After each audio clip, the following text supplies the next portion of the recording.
everyone, I'm Nupur Chawla and I welcome you to the online lectures of CEC-UGC. The given lecture, which is today's lecture, is part of the ongoing series on short story, and the lecture is titled Italo Calvino, Cosmicomics 1965. Now, Italo Calvino, as we discussed in the previous part of the lecture, is an Italian writer and also a journalist. In fact, was an Italian writer and a journalist who wrote in the 20th century, was writing around the 40s and wrote up until the 70s, right? And he is connected with writing experimental fiction. He experimented with form. So anyone that is interested in exploring different forms of expression in literature must read Calvino's works, because they're very interesting in the way he presents his works of fiction. They really invert the conventional ways of presenting a story. In fact, one can even question, while Cosmicomics is the collection which is in discussion today, written in 1965, it is very well established as a collection of short stories. But if you read the story, you really sometimes sit back and wonder, is it a short story? Is it a philosophical document? What exactly is it? So these questions do come up when you read Calvino, right? And in this particular lecture, we are going to discuss a story from that collection, and it is called A Sign in Space. Now, one thing that we had established in the previous lecture itself was the fact that how the subject matter is cosmos. That's what he writes about here. That is the connecting thread between all the 12 stories which are part of the collection, right? Now, he talks about the moon, the sun, the earth, time, evolution, etc. Now, this particular story is titled A Sign in Space. Now, space, of course, brings to mind that he has in mind the idea of space, right? Not just the earth. So, he's going beyond it. Now, the word sign is, of course, quite curious. It can mean multiple things. Sign also means, something which indicates. A sign as in something which, points towards something, like we say that, there's a sign of something is about to happen, etc., right? But at the same time, as students of literature, we understand that sign also has a conceptual significance too, so which we'll talk about in just a bit. But we notice that in this story, Calvino seems to reflect on literature itself. Now, while cosmos becomes the center of discussion, center of inspiration for Calvino, but using the themes of the cosmos or using the concerns, or one can say the space of the cosmos, in this particular story, Calvino seems to reflect on literature itself. Is it not so interesting? And in fact, that is what is, I would say, the defining feature of his stories, that every story, while, seems to be just talking about the moon or the earth in some way or the other, but beyond that, it is also trying to engage with some other idea which is quite crucial. And here it is literature. How does he talk about literature while talking about space? I'm sure it has already whetted our curiosity. We'll see that in just a bit. You see, what happens is in the story, there's the protagonist who we cannot pronounce because the name is quite absurd, and we can only spell it, which is QFWFQ. That's the protagonist of the story. He leaves his first sign in the universe in order to recognize it next time that he passes by. Now, you see, Before we talk about this, it's important for us to know that, the story begins with the hypothesis that, how the sun takes about 200 million years to make a complete revolution of the galaxy. Now, this is the scientific hypothesis that the text begins with. Now, as I was telling in the previous lecture, that is the peculiarity of the genre which he is using in this text, that every story begins with a statement of scientific hypothesis. Now, what is that for the story? The sun takes about 200 million years to make a complete revolution of the galaxy. Okay? Now, this is the hypothesis, and now what the protagonist does is that, he wants to chart this revolution. And what he does is that he makes a sign in the space somewhere. And then he says that I want to make this sign so that when I come back to it, or when I come back to the same space, or the same point in the space, after 200 million years, which means after the sun has completed a revolution of the galaxy, and I come back in the same place in the space, I will be able to notice this sign. So, this is just an experiment that he does in order to chart this movement of revolution of the sun in the space. I know that by conventional standards, if you look at the time frame, 200 million years, which by human standards is something that is too, I would say, unrealistic a measure for anybody to survive. And that's what we said in the previous lecture as well, that the protagonist is not a human.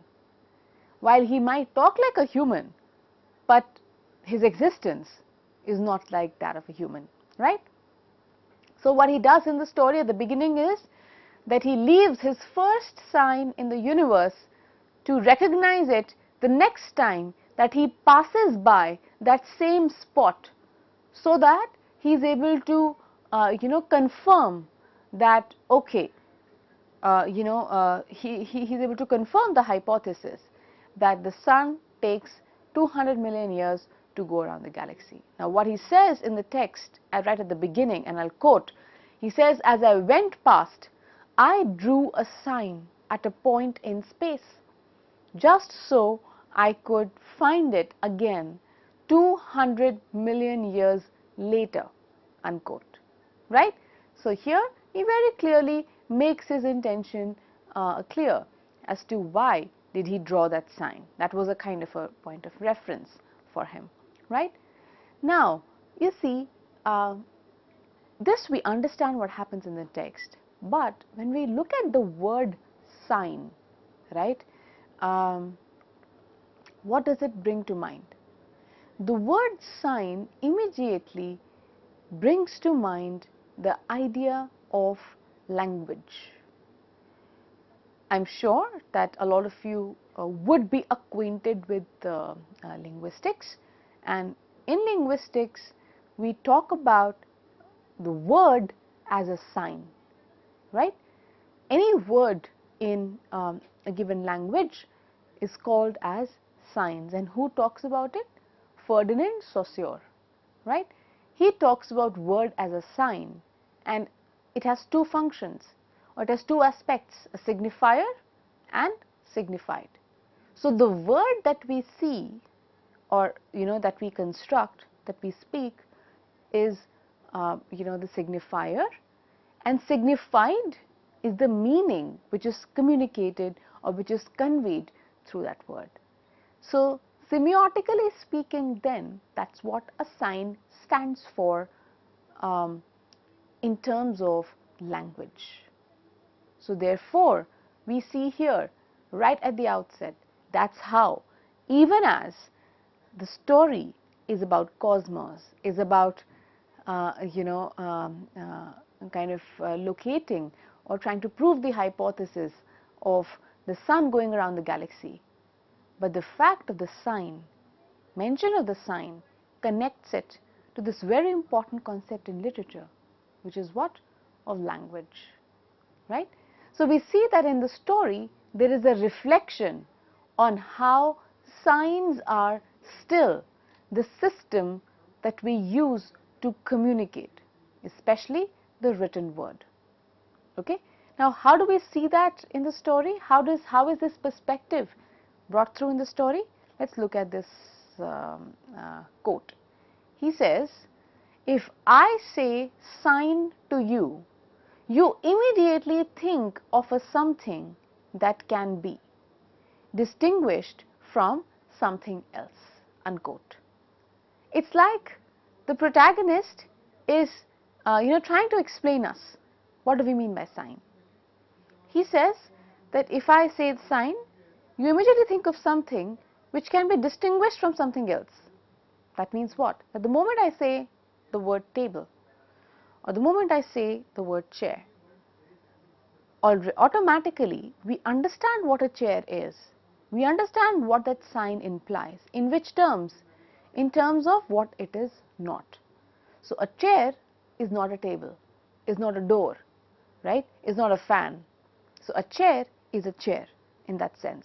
So we see that the protagonist makes this very philosophical idea which is connected to literature in this short story. He is trying to explain what does he mean by a sign that he drew in space in order to chart the revolution of the sun in the galaxy. So he says that a sign is that you immediately think of something that can be distinguished from something else, right? So we notice then that this theme which Calvino explores in the story, it actually coincides with the beginnings of semiotics, which is what? A science of the signs, right? We see that this text or this short story then carries a lot of perspective, a lot of thought on what a sign could be. Now let's look at this other quotation from the story. Here again the protagonist is talking about that sign, okay? He says, and I quote, "It marked me. I carried it with me. It inhabited me, possessed me entirely, came between me and everything with which I might have attempted to establish a relationship." Now what does this mean? Again, this quote establishes the fact that how signs become a way for us to communicate. Signs or words become systems of communication. How? How does that happen? That is what the protagonist now tells us through this quotation. He says that the sign marked me. I carried it with me. It inhabited me. Means what? That the way I drew that sign, what I conveyed in that sign, through that sign, has a mark of me, right? He says that it possessed me entirely. Means that the manner of communication is a way for you to define yourself, right? And he says that this sign came between me and everything with which I might have attempted to establish a relationship. Now, what is this process of establishing a relationship between yourself and something else? Through communication. So this is just a philosophical way to state that how sign or word or language becomes the means through which we connect with our surroundings. We establish relationship with our surroundings, with people, with objects, with situations, with emotions. All of these relationships, they exist because we have words to talk about them. I'm sure this is something that we may not have given so much of thought about, but then this text of fiction, this story by Calvino makes us think of that, the space of language in day-to-day life.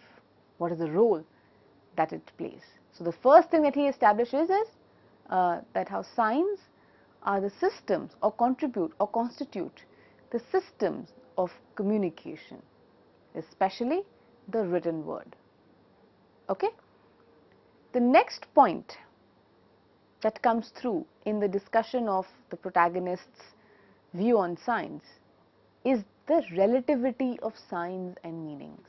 Now we also understand that how word, the same word can mean different things in different cultural contexts, right?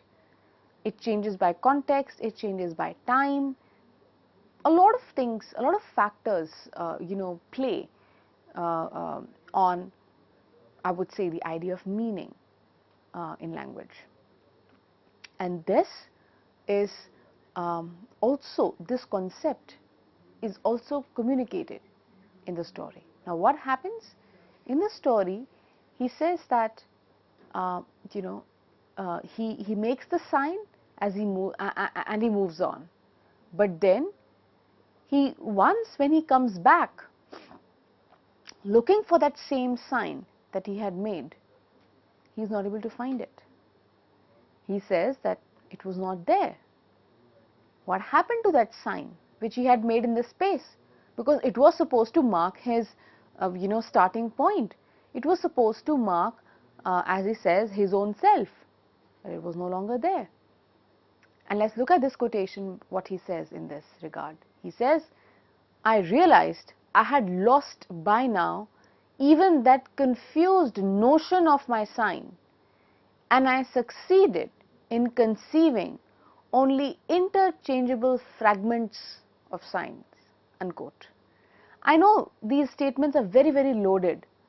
They also come across as, sometimes very difficult to process. But if you break them down, you really understand that the idea being conveyed is both simple and complex at the same time. So what is he saying? When he is not able to find that sign which he had made in the space, he is unable to locate it. What does he say? That I realized that I had lost by now even the notion of my sign, because it had it had been a long while that I made it and I was no longer there. So he says, because I lost that sign or was not able to locate it, I succeeded in conceiving only interchangeable fragments of signs. Means what? He says that what I was left with was just the fragments. I figured that the only way to make sense, or the only way to mark something, is not by a definite unchanging sign, but by means of interchangeable fragments. Means what? That there is no absolutes in meaning. A word is here today, after a few decades or after some span of time, it may vanish. It may be replaced by other words. So therefore, and also it can also be that a particular word might remain, but the meaning associated with it may change with time. So this fact that we notice in the story, that he loses the sign which he had made, and the understanding that he thereby arrives at, then brings us to the second concept of language, which is what? The relativity of words and meaning, and how the two change with time, or if not change, they undergo some alterations, if not complete change. The third thing we see in the story is that the protagonist displays an anxiety about the disappearance of his sign over the period of time, right?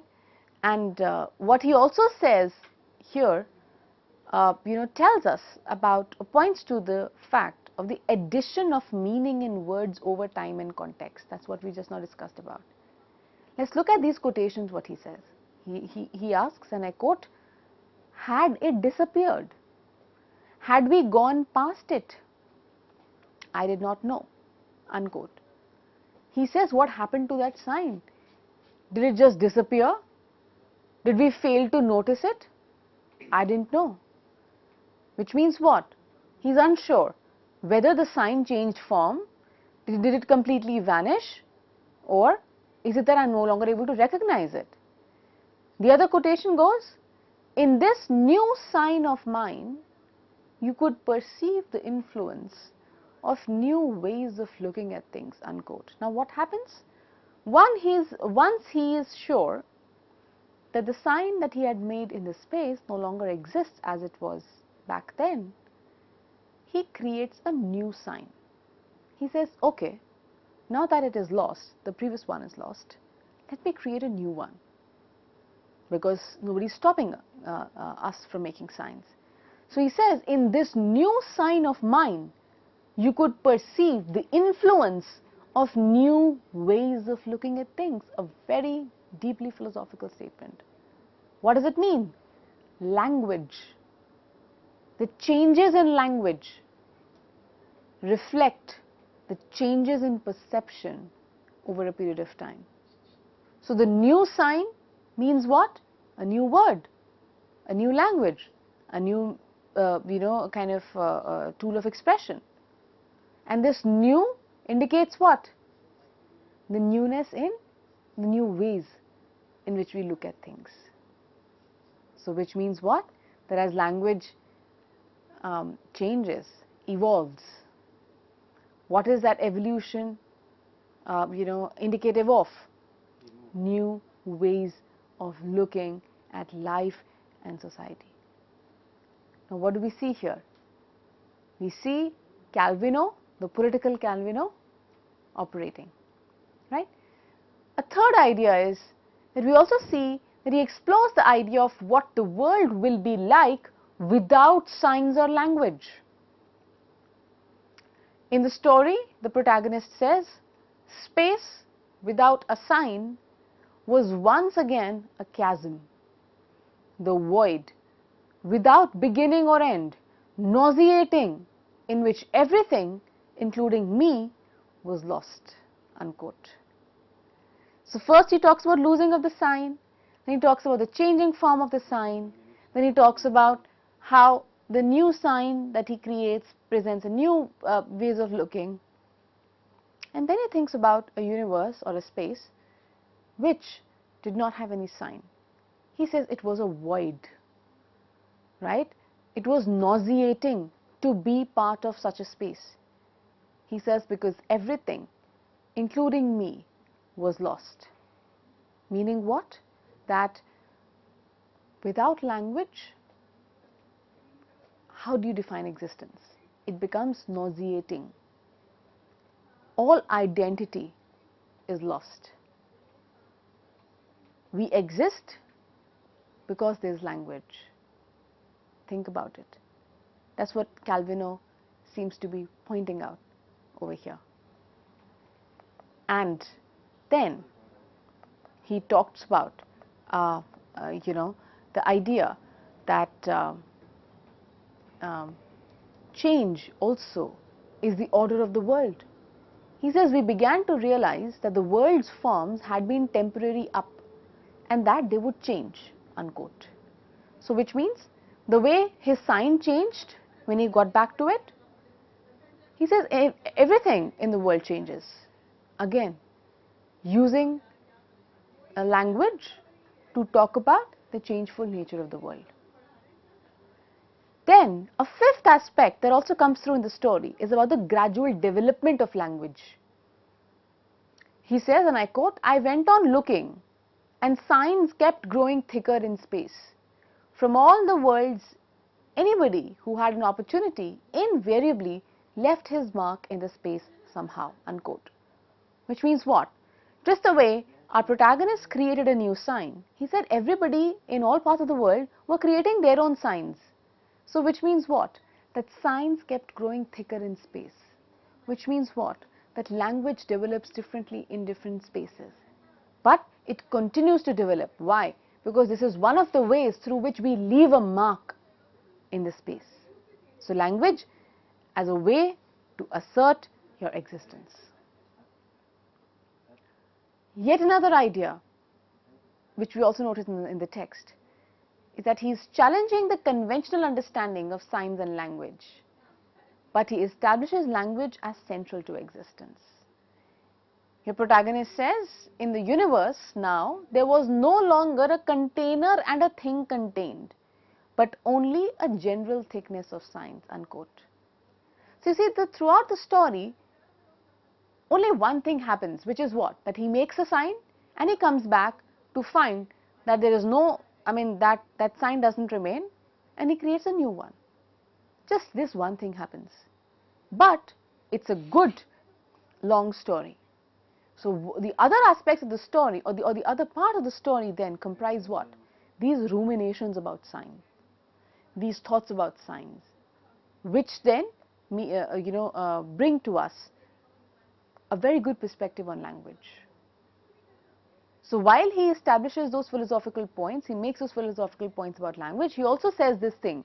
He also kind of questions the conventional understanding of the sign as signifier and the signified. He says that the universe was no longer a container and a thing contained, but only a general thickness of signs. So it's not that there is a signifier and a signified, a container and a contained, but just a general thickness, means just the existence of language. So he's hitting at these, I would say, simplistic definitions. Arguably simplistic definitions, right? So therefore, and towards the end of the story, he makes a statement. It was clear that independent of signs, space did not exist, perhaps never existed, unquote. Concluding his, understanding of signs with this thought that space did not exist and cannot exist independent of signs. Signs or language or meaning becomes the reason for existence, becomes a reason for life. Think about it.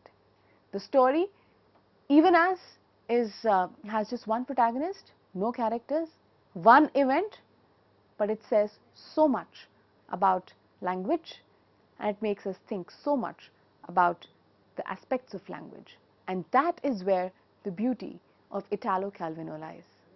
I'm sure with this discussion of the text of this one story, you will be interested in looking at other stories in this collection of his that is called Cosmicomics. Thank you.